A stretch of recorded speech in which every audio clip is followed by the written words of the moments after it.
Hello and welcome back to LTC Heroes Live. My name is Peter Murphy Lewis. I'm your host. My co-host today joining me is Victoria Rama, and we're excited to talk to Julie Podewitz. She's the CEO and founder at Grow Your Occupancy. Julie, welcome to the program. Well, thank you, Victoria and Peter. Thanks for having me. So, Julie, tell me a little bit about how you became a sales marketing guru of occupancy and long-term care. I'm looking through your LinkedIn and you have a lot of background from different industries, but I want to hear your first story and how you took that knowledge and got into long-term care. I was actually recruited into long-term care and did my first foray into senior living and assisted living. I was going to graduate school for counseling. I have a teaching background, but I've always done sales most of my professional career because sales is very motivating. I'm motivated by the carrot, but I love teaching. I love the counseling piece. And so senior living, in sales, the blend of those three, somebody thought that would be a really great blend. And I got a job selling in assisted living. That was my very first foray, is about 20 years ago. Do you have other sorry, go ahead, Victoria. We're already jumping. No, I'm interested. Yeah, I'm interested in knowing how this industry shaped you. How did you? Is there anything you think when you think about your career? Is there anything this specific industry teach you that you think that any other, if you would worked for any other industry, you wouldn't have learned? Oh my gosh, so much, so much. I love this business, and personally, I love it because professionally because of the blend of all three, of sales and counseling, if you will, people, dynamics. This is a very selling senior living, or in selling really is customer experience, right? It's such a high level sale, such an emotional time in people's lives. So we're not selling a commodity. It's really in an advisory capacity. And I've learned so much about this business, the people that it draws, and the thousands of people that I've been privileged to work with. So yeah, I've learned a lot more than I've taught, for sure. And I love people, period, but I love older adults. What's been your biggest learning curve in coming from a sales background and then coming into long-term care? I would say that what I've learned and what I know to be true in this business is to, as far as sales, is to flip it upside down, flip it on its head. So you got to, in any great sales, you should listen more than you talk, but that discovery and really understanding your customer, because based solely on logic, everybody would move. Everybody needs your service. They come to us with need, but they don't. Most of them don't do it. They don't move in. They so statistically speaking, about 85%, because it's such an emotional decision and so emotionally difficult. So based solely on logic, but this isn't based solely on logic. So it's really, you've got to get to the core emotional components of what drives people. Julie, is there a specific moment in your career, and here we call it taking off the humble hat, where you feel like you did something so important and that you felt really proud of what you accomplished? Gosh, I don't know if it sounds cheesy, but I really love seeing other people succeed.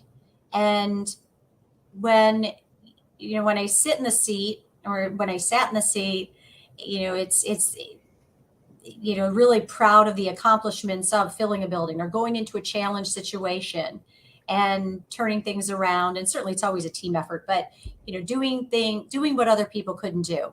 And that, I'm very proud of that. I'm really proud of the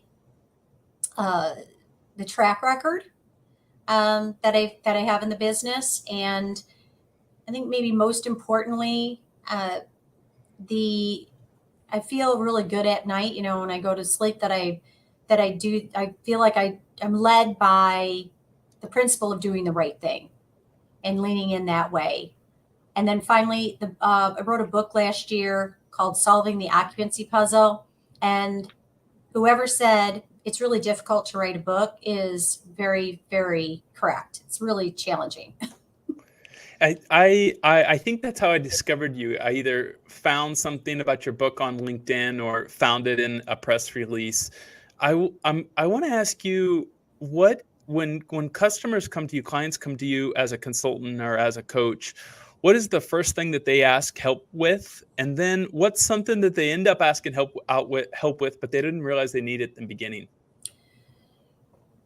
Well, people reach out to someone like me when they're having challenges, right? When everything is going well, we don't necessarily lean into a consultant or a quote unquote industry expert. So the most common challenge is occupancy. Our occupancy is way below where it needs to be. So challenged occupancy.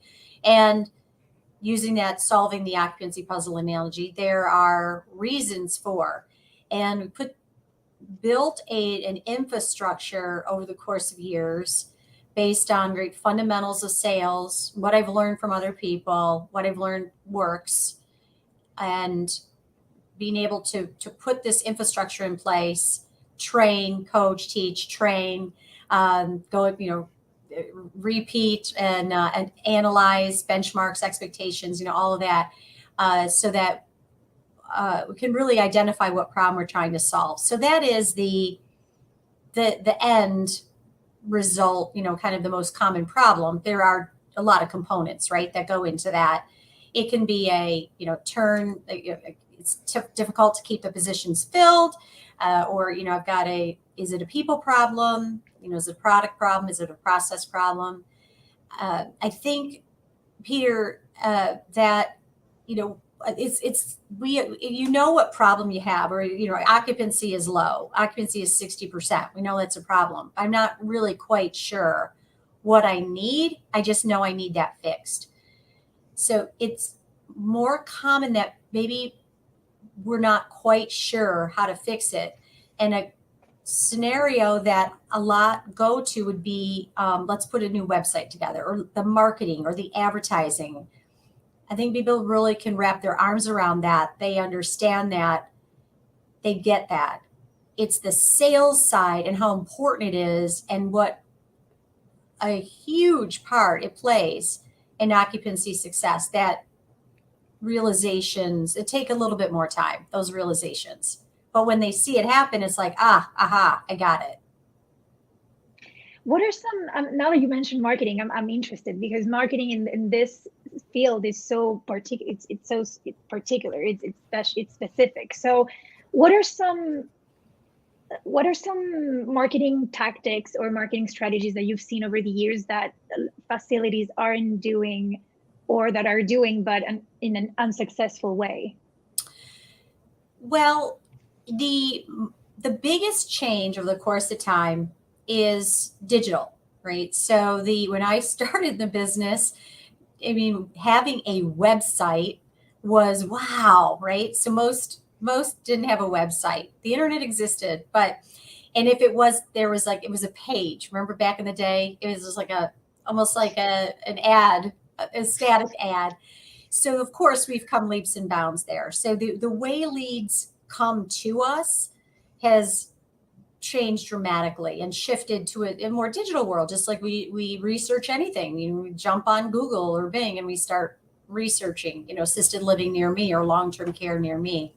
So that's the biggest shift. And senior living, long-term care tends to lag a bit in its adaptations of certain things like technology. So marketing automation, something that I've embraced quite a bit ago, I was ahead of the curve, I think, me and other people in this business, because now maybe 8 years later, you're kind of catching up.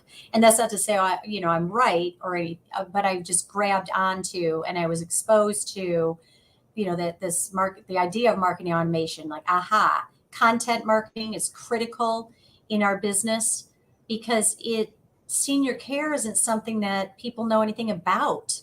It's not in our vernacular. And until there's a crisis, or until we need it, or until we have a problem, right? So and then what does it all mean? So content education is really important.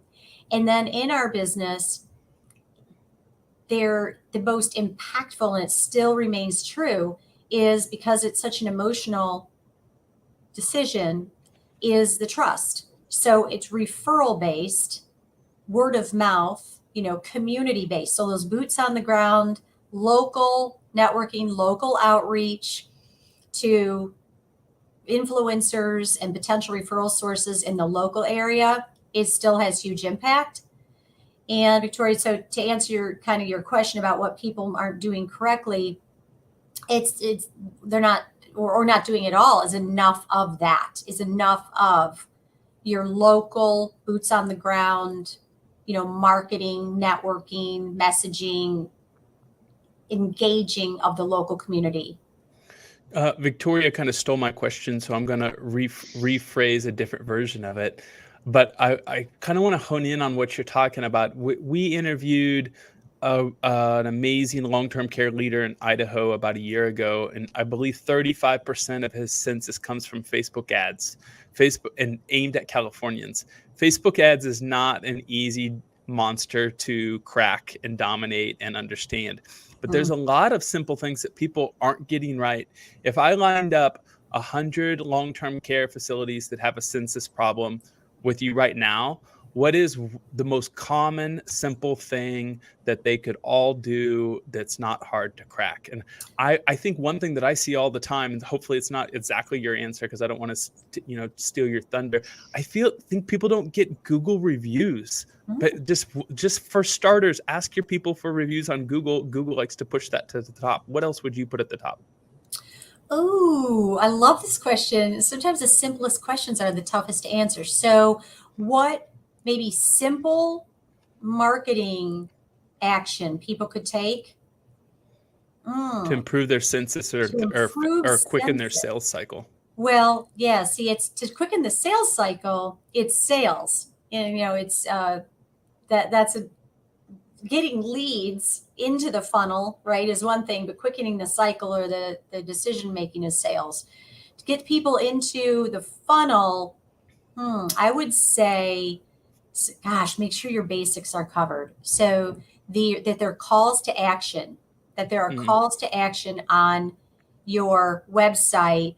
And here's a first step. Make sure your website is mobile friendly, and that your click to call, just a very simple click to call, is on there. There's no scrolling involved, right? So when you look at your website mobile, boom, there's a call to action, click to call, or click for directions. That would be my very first thing. I like it. And the second one is answer that phone call. I've called enough long-term facilities, they don't answer them. Especially when we're talking to people about joining the podcast, sometimes they don't answer. Victoria, what's your follow-up? So in terms of how marketing and sales has changed in this industry post and prior to COVID and post COVID, what have you learned in that in the timestamp, and how are you doing things now that you maybe didn't do before? Biggest difference, Victoria, is how leads come to us. So back in the day, it was phone calls and walk-ins, and referrals, but phone calls and walk-ins. And now it's 80% through digital, through organic search or paid search efforts, but getting to us through digital. So the way that we approach sales is slight tweak. That initial inquiry, if you will, first of all, I agree with you, Peter, pick up the phone, because we still have that lost lead, mismanaged new lead challenge in our business. Statistics say it's still about 40%. Most often, we need to make the call out. So we need to respond quickly when leads are coming to us. It's called, speed to lead is sort of a, easy way to think of it, but we need to respond quickly. People, this is an urgent matter. And we need this customer first, and we need to be diligent in our attempts to connect. That is the biggest difference, simply put. Julie, one of the things you said before we went live was that you think that maybe Victoria can help me with the words, but it was that sales is similar to recruiting. Is that a paraphrase of what you said? Can you elaborate? Sure. We were talking about staffing and how that occupancy has been a challenge and continues to be, ever since I started in the business, sales, and which is gratefully why I've stayed busy, which I love.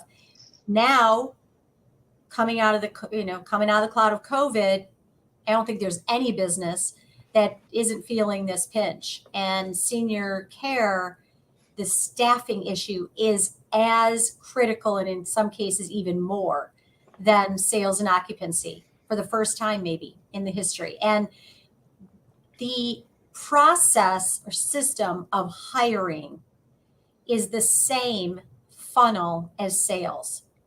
Leads come into the top of the funnel. So if it's candidates, how do they get to us? Through digital, through responding to ads, just like leads get to us. You got to be speed to lead. You got to be quick responding to our candidates. We've got to have meaningful conversations. We want them to feel seen and heard, and then setting next steps and having great follow-up, differentiating ourselves, and closing to the final decision, which is for a lead and a prospect, it's a move-in, and for a candidate, it's to hire. Victoria, same exact process. Victoria, how long did it take for me to call you after you applied to work with Experience Care and LTC Heroes? A couple hours, I would say. Speed to lead. No, it's 100%, 100%. Yeah. And this is, most companies now have a CRM, right? Have a sales CRM. In senior living, there's many that are designed specifically for senior living. And I would say many don't have a system or process for the hiring piece. You need to have a CRM, if you will, the same type of, doesn't have to be the same system, for tracking and managing your candidate leads and building a pipeline. Yeah. When it comes to finding the right staff, are there specific attributes that facilities should be looking for when it comes to personality or just skills? For general staff or for sales? For sales or for caregivers in general? Okay. I'll start with sales. In sales, if you've got great, systems and training, we're really looking for. I look for a driver.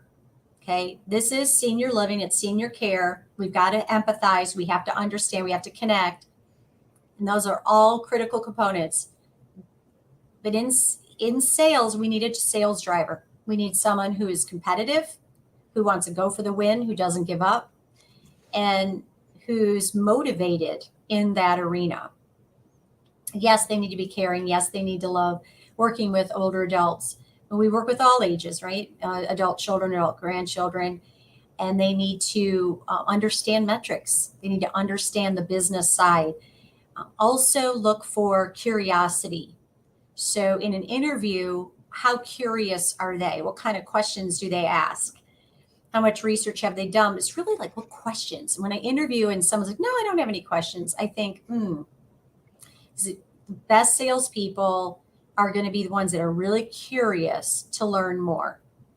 And then for other staff, that's really hiring for heart and training for skill. So in order to train for the skill, it's someone who really wants to learn and who wants to lean in. And working with the population that we do is someone with such a big heart, right? And it's working with older adults and folks with dementia, some challenges, with cognitive impairment and physical challenges, and the caregivers that we see, and the servers, and everybody that works in senior care loves residents. That's Julie, I like how you said curiosity. I don't have that in my interview template, but I'm going to add that column and give a score for it afterwards. We're interviewing two salespeople for two sales positions, a director of sales and then an outbound kind of cold caller. And one of the people that I interviewed 3 days ago, I said, "Do you have any questions?" And they asked me, "What do you do for sales? What is it?" And I said, "Oh, no, not going to work." Julie, what is your favorite part of consulting or coaching more specifically? So I know you like to help them grow, you like to help them improve revenue, improve occupancy, but do you like to work around the tour experience? Do you like to work around the hiring? Do you like to work around the training? What's your favorite moment with the client? Well, I love to I'd like to look at the situation from a high level, like 30,000 feet, and that kind of that SWOT, strengths, weakness, opportunities, and take a really analysis of it and start building a strategy. I really love that piece, and I really love to work in doing executive coaching, and the CEO, COO, the VP of sales.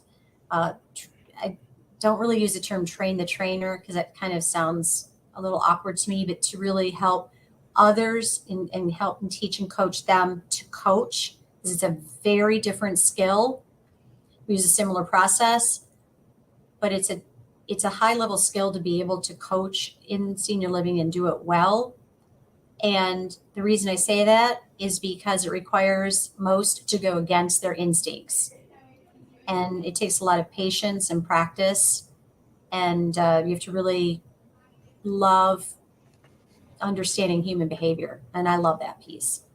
I think that's so interesting. What are the three most common small advice that you would give to long-term care leaders about leading their team and running their organizations? Oh my goodness. From a sales side or just period? Any sales or general. Let's do sales because that's your expertise. Sure. I mean, they're probably the same. It's very similar. And one is know your business. And when I say that, I mean understand all the end result, right? What's your end result? What's the end desire? And work backward from there. What components make up? What factors make up, right, the result? So understand the business, understand the moving pieces and parts, and know what are the expectations and benchmarks. And that would be my first one. Really understand your business, whatever your business is. Okay, so you'll have a better shot when you have a problem to diagnose, if you will, what might be causing that problem. The second would be to be a good listener and to try and not solve other people's problems, but to help guide them to self-solve. So instead of swooping in to be the rescuer, to instead help coach others and grow others in their strategic thinking and their strategic problem solving. So become a coach versus a rescuer and a jumping to solve. And to be a great listener. And in leading, I would say take time to plan, because we're really busy doing. Checklist, whirlwind. Set time aside to work on the business and plan, because you're going to spend, it'll help when you're in the business, which is, 80% of the time, sort through the whirlwind. I like the example you give, because as a marketer myself, I often find that marketers try to do more, and I always say, as marketers, we need to think like strategists, Yeah. which is do less and do it better. Yes. Yeah. Yes. Julie, And I have a question for you, and I'm gonna let you, choose, pick your poison. I want you to role play with me. So you come in, and I'm the VP of sales, and I'm either doing tours poorly, or my team's not answering the phone correctly, or I'm not doing follow-up surveys with families that have moved out. There's something in the process that I'm doing that's broken. How would you walk me through that? Which one would you like to focus on? Oh, wow. I love it. Let's say you are, what was it? The tours? Tours, bad phone, or surveys, not handling surveys and getting information to improve. Yeah. Oh gosh, any of them. Let's do tours. All right. So, generally speaking, when you come in, what am I doing wrong about a tour, and that you're going to help me understand, and how are you going to teach me to start doing it differently? Well, first of all, Peter, I would know that there's something broken, if you will, in the system and process because of your metrics. So we look at, in senior care, we look at simply put, a tour to move in metric, right? And there's a benchmark or expectation around a percentage. And let's just say, for the sake of argument, it's 50% tour to move in. Okay. And yours is 20%, trailing 6 months. Okay. Not this week, but trailing 6 months. We wouldn't really let it go that long, but let's say that's what it is. So we would start with that and the why. So, Peter, that your tour to move in conversion is 20%. That means 1 out of every 5 tours. Our benchmark is 50%, 1 out of 2. So let's take a look at why that might be happening. And then what I would do is, there are about, maybe 5 areas of focus. So the first thing I would want to do is ask you about your discovery. So I would say, let's talk about your last tour. Tell me about Henry. Okay. And I would want to hear what you know about your prospect. And if you are hemming and hawing and not telling me a whole lot about Henry, it becomes apparent to me that you really don't know your customer. So I would redirect you to say, okay, so takeaway here is where I would like you to focus is on that discovery piece. Then we would coach to discovery, asking open-ended questions, really learning their life story. And we would do a role play. Let's say you gave me you told me all about Henry in really great detail. I'd say, wow, it sounds like you got to know him really well. Tell me about the visit. In what way or what ways was it personalized? Tell me in that. And you were hemming and hawing, and there wasn't much personalization. There was no welcome sign. There was no music playing. There wasn't a snack or a beverage. There wasn't maybe a personal touch. The introductions weren't there. You learned that Henry was a retired engineer, but you didn't introduce him to 2 residents were also retired engineers. So that would be the area. We'd say, okay, let's work on that personalization. And then the closing. So I'd say, so what did you suggest as the next step? And based on your answer there, I would be able to tell if that was your area of opportunity. Does that make sense? It does. I like it. Okay. No, every single one. The whole time I was thinking of examples, and I was thinking, like, I'm a veteran, and you walk in and you don't, and you gave the exact example. I like it. I hadn't thought of that, and thank you for walking me through that. Yeah, when you know what makes up when you know the pieces of the puzzle, what makes up, it's like if your car doesn't start. I mean, I don't know anything about cars, but if it doesn't start, it's got to be one of 5 things or something. I don't know. But your mechanic would know these 5 things are the most common reasons a car won't start. So they just go down the checklist. What are some other important metrics that you focus on? You just talked about how many tours become actual residents. What are some other important metrics that long-term care facilities should keep in mind? Sure. The most common are, we'll talk about inside sales first, would be lead to connection ratio. So that would mean of all the leads that come to us, let's say it's 100, how many did you actually talk to? So Peter, the person that didn't answer the call, that phone that wasn't answered, that's one you didn't connect with, right? Mm-hmm. Or that lead that came in the internet and you left a voicemail and then you forgot to call them again, you didn't connect with them. So once you connect, right, what percentage come for tour? So that would be like a prospect to tour. I'm taking notes. Right? So think of it as a funnel. So the top of the funnel is your overall leads and then your connection rate. And I would say 80%, you should connect with at least 80%. There are going to be a few internet leads that maybe you don't even have the right phone number, right?